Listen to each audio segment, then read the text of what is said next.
wabarakatuh. Pada pagi hari ini kita dari kelompok 1 alhamdulillah sudah mengunjungi salah satu SD di Solo, yaitu SD Muhammadiyah 6 Sewu, Pak. Oke. Mungkin pada kesempatan kali ini kita sudah minta izin kepada Bapak untuk mewawancarai terkait pengajaran bahasa Arab di SD ini, gitu, Pak. Mungkin sebelumnya bisa perkenalan dulu, Pak. Oh ya, nama saya Muhammad Saifuddin, SPD. Saya dari rumahnya dari Antung Sanggeran Konimik, Antung Sanggeran Bogor, Sukoharjo tinggalnya. Saya ngajar di kelas 4, 5, 6 ya. Kebetulan bahasa Arabnya dulu tuh tahun kemarin baru 4, 5, 6. Kalau tahun ini dari kurikulum Merdeka itu sudah ada bahasa Arab dari kelas 1, 2, 3. Oh, kelas 1, 2, 3 sudah di ada. kurikulum Merdeka. Oh, di kurikulum Merdeka. Jadi kalau kemarin kurikulum K13 itu enggak ada. Jadi 4, 5, 6 aja. Oh, dulu namanya hijaiyah kalau 1, 2, 3. 2, 3 nih. Itu namanya hijaiyah. Jadi pengenalan bahasa Arab. Tapi sekarang udah bahasa Arab.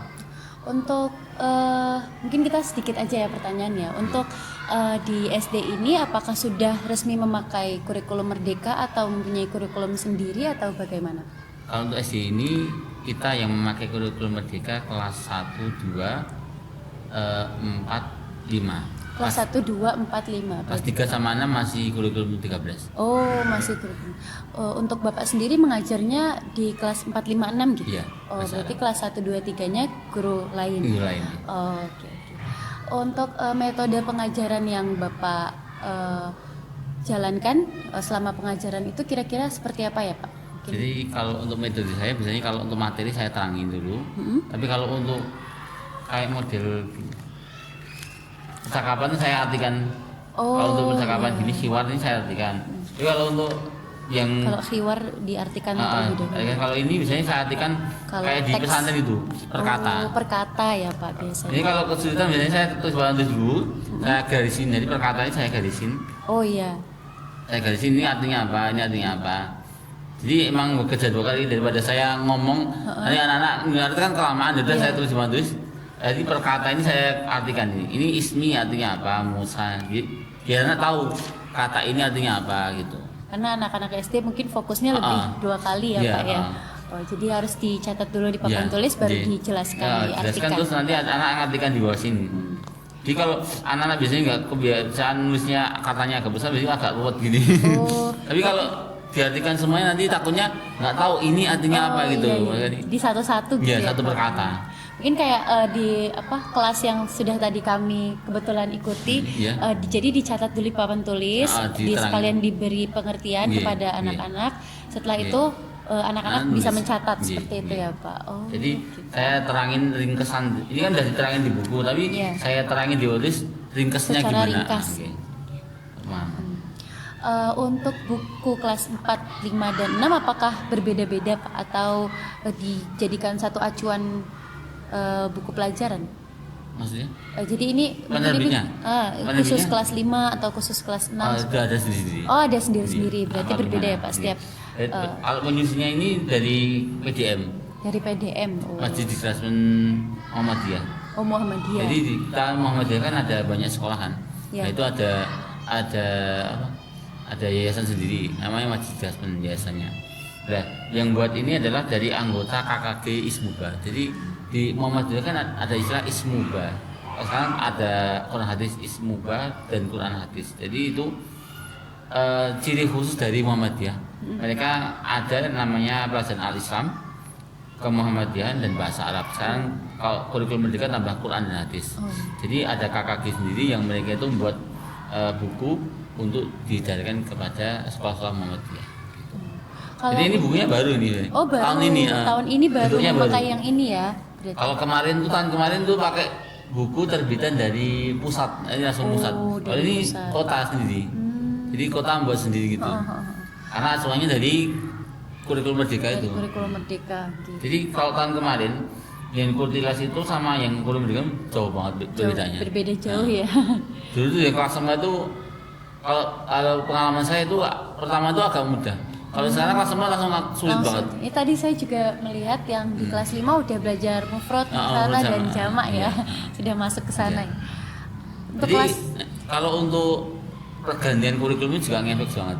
Jadi yang ini 13, yang kelas 6 masih 13, tapi dipaksa untuk kurikulum merdeka. Karena untuk menyesuaikan semuanya.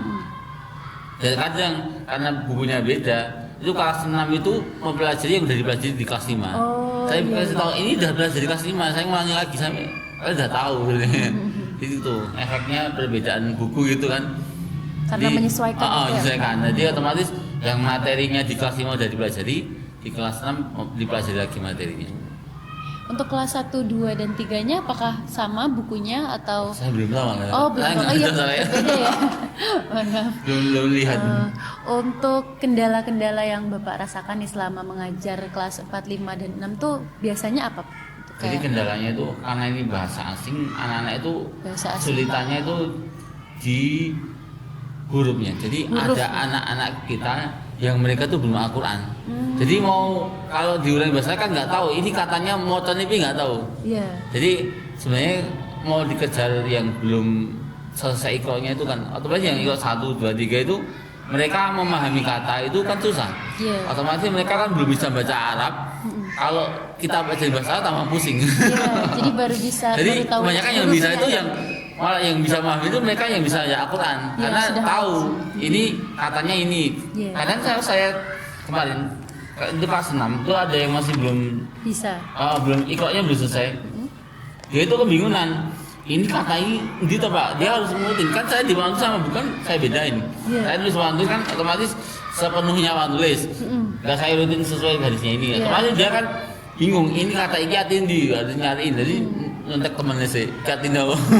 Jadi ini perbedaan yang sudah paham Al-Quran dan belum itu masih agak signifikan ya. Iya, karena banyak banget. Kalau yang udah Al-Quran sebenarnya kalau di total tuh kalau di sini ya dari semua kelas 1 sampai kelas 6 tuh kemarin nggak nyampe 100. Jadi kita muridnya 100. 90-an yang Quran. Rata-rata yang 4, 5, 6 tuh yang susah tuh. Dari aja bahasa tapi mereka masih ikro. Kadang mereka juga angka Arab masih bingung. Angka karena ini masih halamannya halaman Arab. Halaman Arab ya. Kadang halaman itu boleh sih oleh teman-teman. Ya, PR-nya banyak banget. Saya kemarin bingung. Ini ngejar materi atau ngejar dari dasarnya dulu? Iya, dasarnya ya suka belum ini. Ceritanya juga mereka tuh belum bisa penulisannya. Penulisan juga jadi masih. Penulisannya ini kan di kalau tahun kemarin kelas 4 dia jadi penulisan dulu, tapi kalau kelas kayak itu langsung di materi. Saya lihat tuh kelemahannya itu. Merdeka. Di kelas 4. Jadi penulisannya itu mereka masih bingung. Alif itu kan nggak bisa digabung dengan huruf sudahnya. Itu kan digabung. Alif itu kan bisa digabung dengan sebelumnya. Kadang itu mereka bingung nulisnya. Wow itu gabungnya gimana? Itu masih itu kendalanya. Masih bingung anak-anak. Kalau untuk ujian tengah semester sendiri atau ujian akhir semester itu Bapak biasanya mengikuti standar dari sekolah atau kayak khusus bahasa Arab mungkin ikro membaca atau apa gitu? Ujiannya kita di Muhammadiyah itu di kota itu udah buat sendiri, ada tim pembuat. Nanti soalnya ini disebar gitu. Makanya kita menyesuaikan kelas 6 pakai kurikulum merdeka karena itu. Karena soalnya itu PTS, EAS, OKK nanti soalnya yang buat ada tim sendiri nanti disebarkan. Jadi kita nggak repot buat. Jadi sudah ada pusatnya ya Pak? Sudah ada pusatnya. Ya, untuk kalau saya biasanya karena saya tahu karena itu kalau untuk ngapalin mufrad itu agak susah. Makanya kalau saya pelajaran saya nggak tahu. Saya mesti kalau ujian saya suruh buka buku. Buka buku untuk mempermudah ya. Mudah. Jadi yang penting anak itu paham. Kalau paham mereka bisa nyari. Kalau buka buku kan kayaknya kali kalau paham. Baru buka buku nilainya 3, 4, 2. Saya juga kan masih sering kesulitan. Kalian tuh suruh buka buku atau nilainya jelek Kalau yang nilainya bagus emang paham. Jadi kalau nggak paham kan otomatis gak boleh ini. Intinya udah paham.